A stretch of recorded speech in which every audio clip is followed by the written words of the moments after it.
오늘 말씀은 창세기 45장 1절에서 5절 말씀입니다. 함께 자리에서 일어나셔서 한 절씩 한 목소리로 합독하며 하나님의 말씀을 읽겠습니다. 함께 보시겠습니다. 창세기 45장 1절 말씀. 요셉이 시종하는 자들 앞에서 그 정을 억제하지 못하여 소리질러 모든 사람을 자기에게서 물러가라 하고 그 형제들에게 자기를 알리니 그때에 그와 함께한 다른 사람이 없더라. 요셉이 큰 소리로 우니 애굽 사람에게 들리며 바로의 궁중에 들리더라. 요셉이 그 형들에게 이르되 나는 요셉이라. 내 아버지께서 아직 살아계시니까 형들이 그 앞에서 놀라서 대답하지 못하더라. 요셉이 형들에게 이르되 내게로 가까이 오소서. 그들이 가까이 가니 이르되 나는 당신들의 아우 요셉이니 당신들이 애굽의 판자라. 당신들이 나를 이곳에 팔았다고 해서 근심하지 마소서. 한탄하지 마소서. 하나님의 생명을 구원하시려고 나를 당신들보다 먼저 보내셨나이다. 아멘. 아멘. 자리에 앉으시겠습니다. 먼저 보내셨나이다 라는 제목으로 말씀을 보겠습니다. 하나님은 요셉을 애굽에 먼저 보내셨습니다. 요셉 본인의 말입니다. 5절 말씀을 다시 한번 읽어보겠습니다. 당신들이 나를 이곳에 팔았다고 해서 근심하지 마소서. 한탄하지 마소서. 하나님의 생명을 구원하시려고 나를 당신들보다 먼저 보내셨나이다. 아멘. 이 말은 요셉의 해석입니다. 자기 삶에 있는 것을 자기가 해석하여 전하고 있는 것입니다. 요셉은 자신의 정체가 밝혀질 위기를 여러 번 맞았지만 잘 넘겼습니다. 그런데 형 유다의 말에 마음이 무너지고 깨어졌습니다. 유다가 제가 우리 막내 동생 베냐민을 대신해서 당신의 종이 되겠습니다 라는 말에 요셉이 마음이 열려버리고 말았습니다. 만약 베냐민이 애굽에 남아있는다면 지금 나이 많으신 아버지 야곱이 시름을 얻게 될 것이고 병을 얻게 될 것입니다 라는 유다의 말에 요셉이 또 한 번 자신이 지키고 있던 마지막 그 담장이 무너지는 것을 볼 수 있습니다. 여러분, 인생은 해석이라고 합니다. 여러분은 여러분의 삶을 어떻게 바라보고 어떻게 해석하고 계십니까? 지난 일들을 우리가 바꿀 수는 없습니다. 하지만 지나간 일들을 다시 새롭게 볼 수는 있습니다. 아까도 우리가 안정희 권사님을 통해서 다시 기도하고 있습니다. 정말 우리에게 더 많은 기도가 필요하구나라는 사실을 깨닫게 해 주십니다. 안정희 권사님 따님이 그 응급실 앞에서 본인의 어머니의 상태를 설명하면서 울먹이시고 그 끝에 저에게 해주신 말씀이 있습니다. 따님의 이름이 데보라입니다. 그 데보라가 하는 말이 뭐냐면 God is great. God is greater than any situation 이라고 하더라고요. 하나님은 위대하시다. 지금 위독한 상태가 어려운 상태지만 하나님은 그 어려움들보다 더 크신 분이시다라고 따님이 고백하는 걸 들었습니다. 여러분, 저만 들은 게 아니라 하나님께서 그 고백을 들으신 줄 믿습니다. 민수기 14장 28절 말씀에 보면 이렇게 말씀하십니다. 하나님의 말씀이에요. 너희 말이 내 귀에 들린 대로 내가 너희에게 행하리니. 그래서 우리가 말 조심하고 입 조심해야 합니다. 성질나고 화나고 답답하고 불편해서 그냥 내가 누군가에게 하는 말을 하나님은 자신을 향해서 하는 말처럼 들으신다라는 거예요. 여러분, 기도는 예배 시간에 기도합시다. 예수님의 이름으로 기도합니다 라고 하는 공적인 기도도 있지만 여러분들이 아침에 일어나서 아이고 나 죽겠네. 아이고 이게 뭔 일이래. 지금 얼굴 가리신 분 한 분 있어요. 일어나자마자 전화를 받으셨는데 어떤 분이 다 죽어가는 목소리로 나 살아있다 지금. 여러분 아침에 그렇잖아요. 힘들잖아요. 그럴 때 여러분 딱 한번 하나님의 불쌍히 보시기도 하지만 예를 들면 그렇습니다. 우리의 삶 속에서 여러분 내가 무심코 내뱉는 말, 나도 모르게 누군가에게 했던 말들이 기도가 되어서 나에게 다시 돌아온다는 사실을 꼭 기억하시기 바랍니다. 여러분 종교는 내가 무엇을 할 것인가? 종교는 내가 무엇이 될 것인가? 종교는 나는 어떻게 살아야 하는가? 어떻게 하면 나는 행복할 수 있을까? 이게 종교가 묻는 질문이에요. 하지만 기독교는, 그리스도교는 하나님이 나에게 무엇을 원하시는가? 하나님께서 나에게 무엇을 바라시는가? 하나님이 내가 어떻게 살기를 원하시는가? 라고 묻는 것이 기독교인 줄 믿습니다. 해석할 때 내가 보기에는 이렇다가 아니라 하나님 보시기에는 이럴 수 있구나. 하나님이 생각하실 때는 이거였구나 라고 헤아려 보는 것이 바로 믿음이고 신앙인 줄 믿습니다. 요셉이 어릴 때는요, 내가로 살았어요. 자신이 주어였어요. 형들에게 달려가서 말하는 거예요. 형님들, 내가 꿈을 꿨어요. 꿈을 꿨어요. 형님들, 내가 꿈을 꿨어요. 내 꿈을 한번 들어보세요. 다 나예요.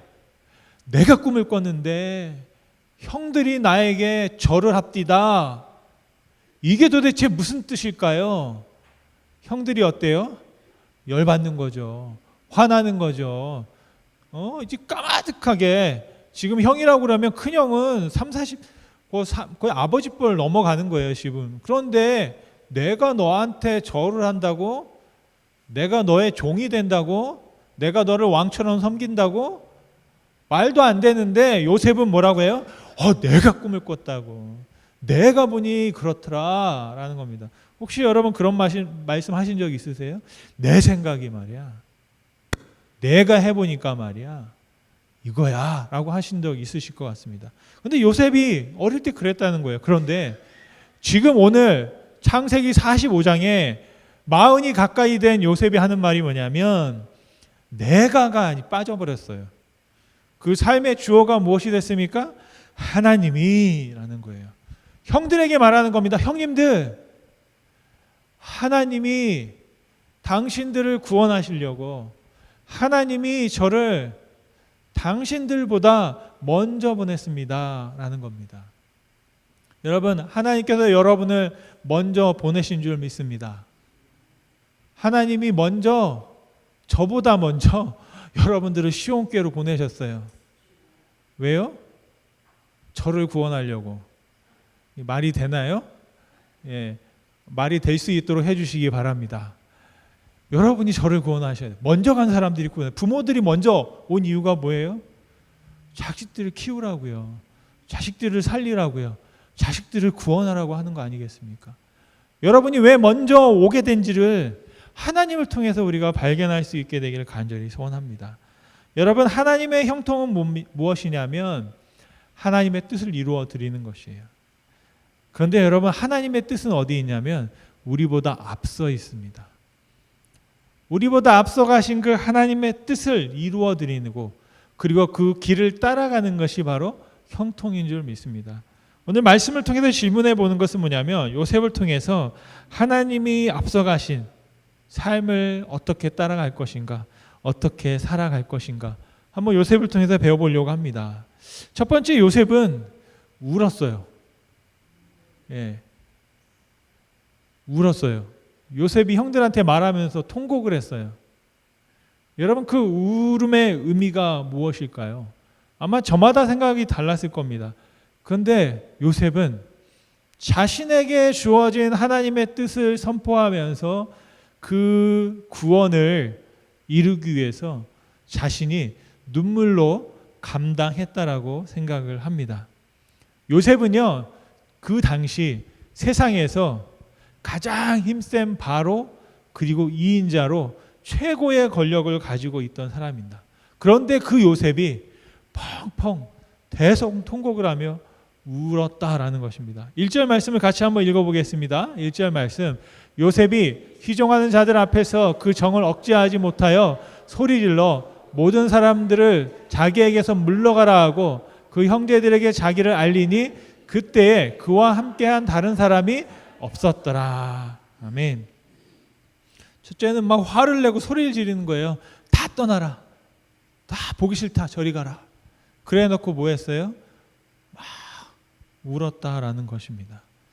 요셉이 그때까지 지키고 있던 그 마음이 깨어지면서 무너지면서 울음이 터져 나오고, 그때 그가 하나님을 부르게 되었다라는 사실입니다.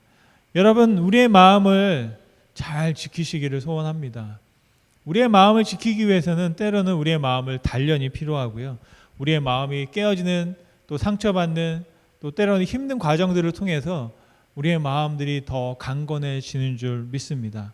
잠언 4장 23절 말씀해 보면 우리가 잘 아는 말씀인데요. 같이 한번 읽겠습니다. 모든 지킬 만한 것 중에 더욱 내 마음을 지키라. 생명의 근원이 이에서 남이니라. 아멘. 지금 우리가 우리의 마음을 지키려고 합니다.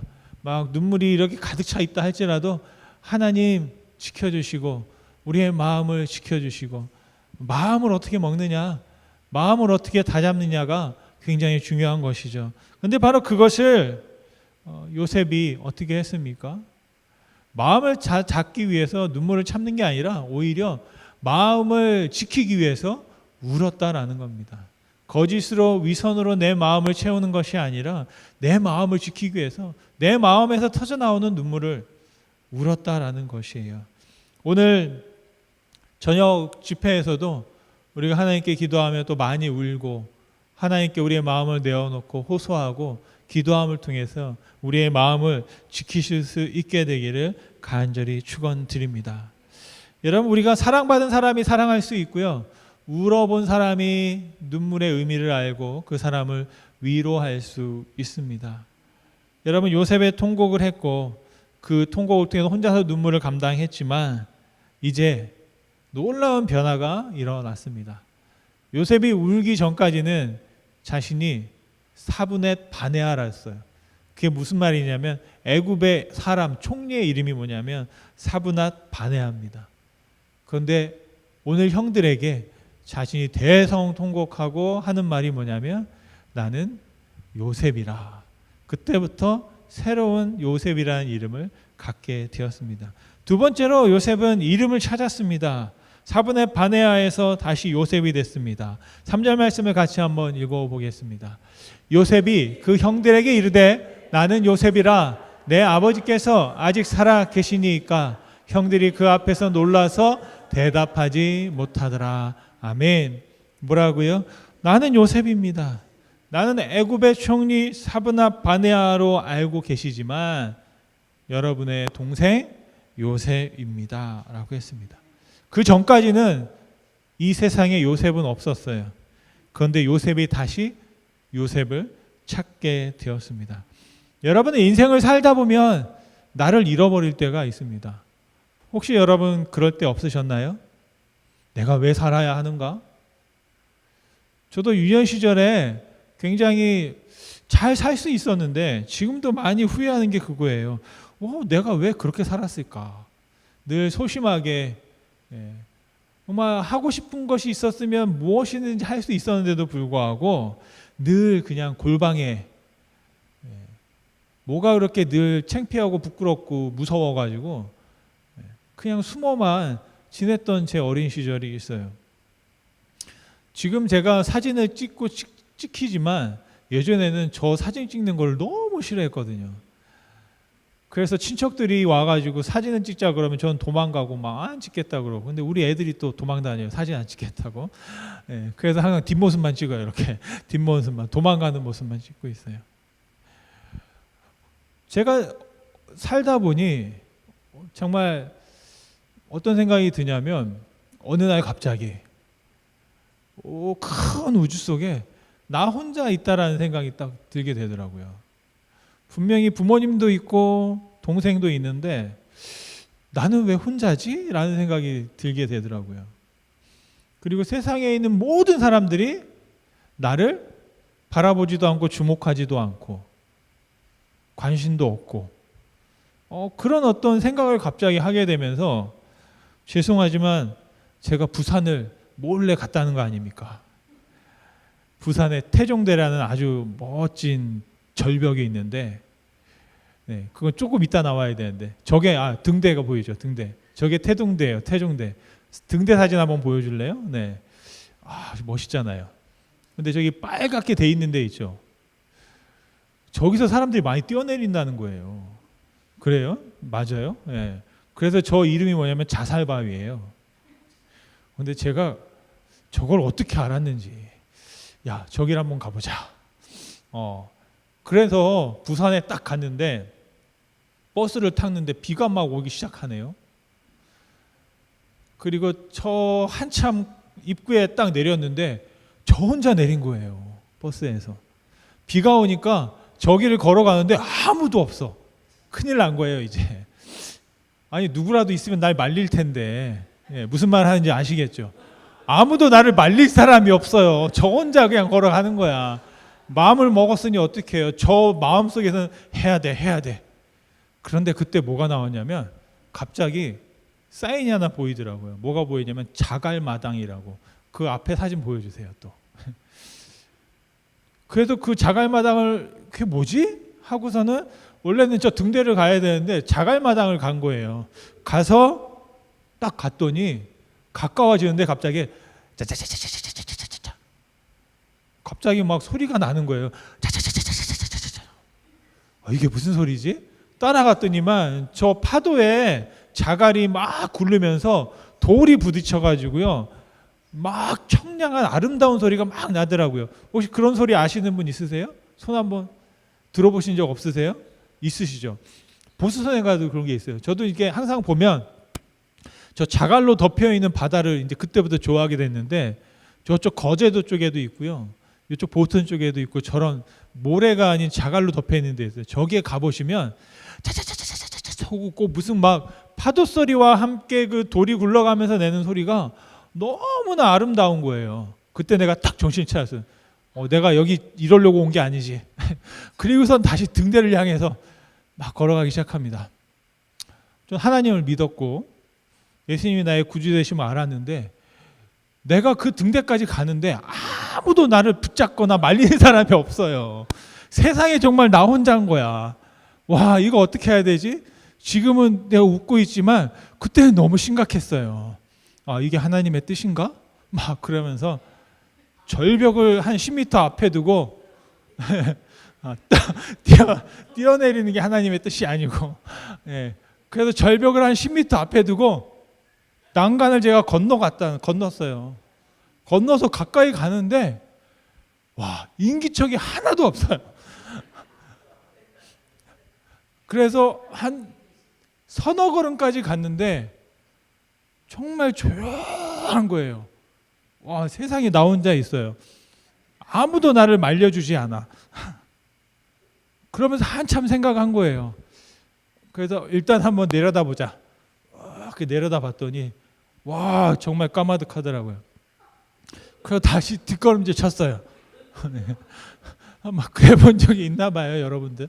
뒷걸음질 쳤는데 그때 하나님의 음성이 안 들려요, 또. 안 들려. 그래가지고 고민을 막 한참 하고 있었어요. 하나님 어떻게 해야 됩니까? 주여. 그때 우리 엄마 아빠 모습도 생각나고 도대체 뭘 해야 되나 이때. 근데 그때 드디어 저 멀리서 인기척이 들리는 거예요.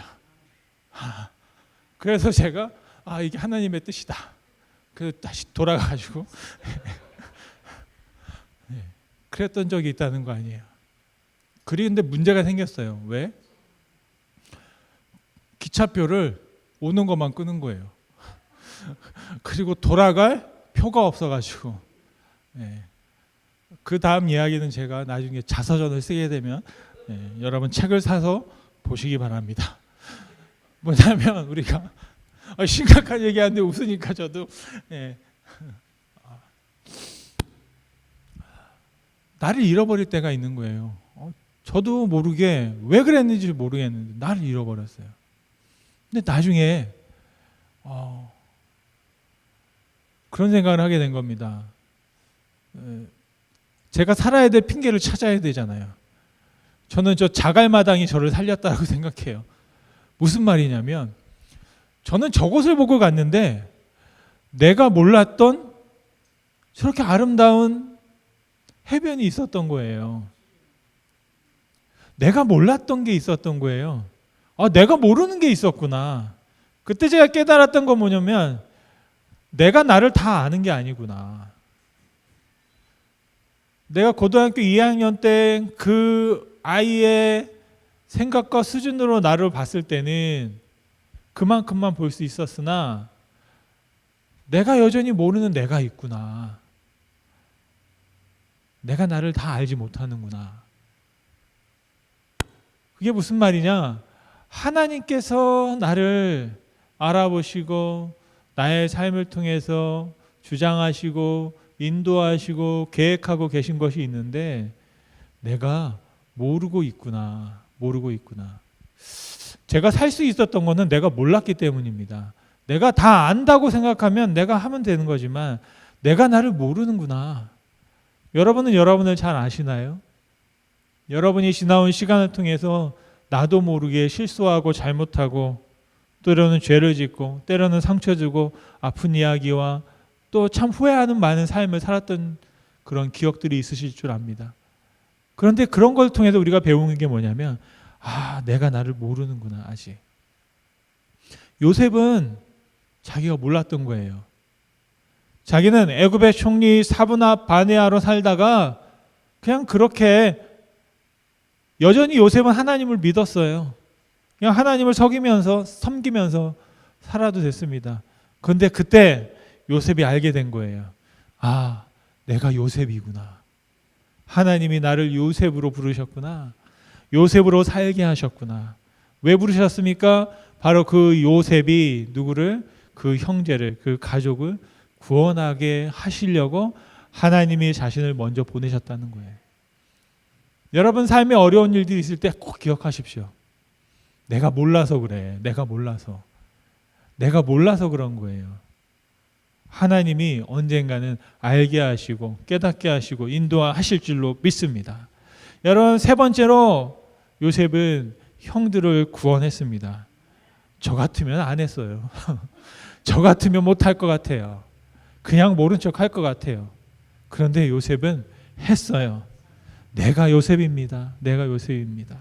4절 말씀을 같이 한번 읽겠습니다. 4절 말씀입니다. 요셉이 형들에게 이르되 내게로 가까이 오소서. 그들이 가까이 가니 이르되 나는 당신들의 아우 요셉이니 당신들이 애굽의 반자라. 저는 이 말을 들을 때 형들이 깜짝 놀랐을 거예요. 내가 요셉입니다. 요셉이 분명하게 기억하고 있어요. 자기가 무슨 일을 당했는지. 너희들이 나를 팔았잖아. 너희들이 나를 애굽에 팔았잖아. 그래서 내가 여기에 노예로 팔려왔잖아. 그 사실을 말할 때 아마 형들은 막 식은땀이 흐르지 않았을까 싶습니다. 그런데 그때 이어서 하는 말씀이 바로 5절입니다. 같이 읽겠습니다. 5절 말씀. 당신들이 나를 이곳에 팔았다고 해서 근심하지 마소서, 한탄하지 마소서. 하나님이 생명을 구원하시려고 나를 당신들보다 먼저 보내셨나이다. 아멘. 하나님이 당신을 사용하셨어요. 하나님이 당신들을 통해서 나를 애굽에 보내셨어요. 여러분, 도대체 어떻게 이런 고백을 할 수 있을까요? 저는 여전히 다 이해는 되지 않습니다. 요셉이 어떻게 이런 말을 할 수 있었을까요? 내가 하는 말이 아니라 하나님이 하는 말이면 가능한 줄로 믿습니다. 요셉은 아직 용서하지 못했거든요. 그리고 형들도 요셉에게 아직 용서받지 못했습니다. 아마 형들은 끝까지 용서받지 못했어요. 아버지 야곱이 죽을 때 형들이 모여 회의합니다. 야, 큰일 났다. 큰일 났다 우리. 이제 아버지도 없고 요셉이 우리를 해치면 어떡하니 걱정하며 회의를 한 거예요. 그때 또 요셉이 다가가서 안심하세요. 제가 형들을 해치지 않겠습니다 라고 했습니다. 여러분, 요셉이 형들을 구원하는데요, 그 구원은 요셉이 한 것이 아니라 하나님이 하신 것입니다. 하나님이 우리를 형통케 하십니다. 하나님이 저와 여러분을 형통의 길로 인도하십니다. 내가 하는 것이 아니에요. 우리는 잘 모릅니다. 그런데 하나님께서 그 길로 우리를 인도해 가실 줄로 믿습니다. 지난주에 사사기서를 묵상하면서 사사 기드온에 관한 이야기를 잠깐 묵상할 수 있었습니다. 막 포도주 틀에서 숨어서 막 밀을 터는데 하나님이 딱 찾아오셔서 너는 강한 큰 용사다라고 막 하니까 기드온이 하나님 제가 무슨 어떻게 그런 용사예요. 증거를 보내주세요. 증거를 보여주세요. 저는 못 믿겠어요. 라고 해서 억지로 사사가 됐어요. 기드온이. 그리고 나서 전쟁에서 이겨서 정말로 엄청난 하나님의 은혜와 축복을 누렸습니다. 심지어 아들이 72명이나 있었어요. 죽고 나서 보니까 아들이 72명이에요. 여러분 한번 생각을 해보세요. 72가정이요. 저희 가정이, 저희 교회 가정수가 72가정이 되기를 간절히 축원합니다. 한 명에 4명씩만 해도 얼마입니까? 그럼 300-400명 되는 건가요? 그러니까 이 기드온 한 사람이 자식을 낳아가지고 72가정을, 그러면 이 기드온의 가문은 엄청난 세력을 가지고 있는 하나님의 축복을 받은 막 사람들이 부러워하는 그 가문이 된 거예요. 근데 여러분 어떤 일이 일어난 줄 아세요? 하루아침에 아들 70명이 죽어요. 기드온의 아들 중에 아비멜렉이라는 자가 자기 형제들을 70명을 다 죽여버립니다. 한 명을 더 죽여야 되는데 도망가가지고 못 죽였어요. 그래서 한 명 살아남고 자기 살아남고 아비멜렉. 그런데 이 아비멜렉도 결국에는 3년 후에 죽임당합니다. 그러니까 아들 하나 남은 거예요. 좀 다르지 않으세요? 저는 요셉의 이야기와 이 기드온의 후손의 이야기를 보면 뭐가 다를까 봤더니 요셉이 아비멜렉이 될 수 있었거든요. 요셉이 형들을 다 처단하고 복수하고 깨끗하게 내가 하나님이다 라고 해서 심판할 수 있었어요. 그런데 용서하고 그들을 구원한 겁니다. 여러분, 그래서 야곱의 가족들이 이스라엘의 12지파가 된 거죠. 근데 그 핵심 포인트는 바로 요셉이 있었기 때문이에요. 만약에 요셉이 아비멜렉처럼 당신들이 70명이나 있으면 이건 나중에 큰일 나겠다. 지금 내가 다 처리해야 되겠다. 라고 하는 그 이상하고 죄스러운 마음을 가짐으로 말미암아서 그 기드온의 가족이 완전히 다 멸문하게 되는 걸 볼 수 있습니다. 여러분도 이제 두 가지 길이 있다면 어떤 길을 가시겠는가? 요셉처럼 눈물을 흘리며 하나님이 나를 요셉으로 세우셨지, 하나님이 구원하라고 하시네 라고 하면서 용서하며 요셉으로 살 것인가? 아니면 내가 살기 위해서는 저들을 치워야 돼, 아비멜렉으로 살 것인가?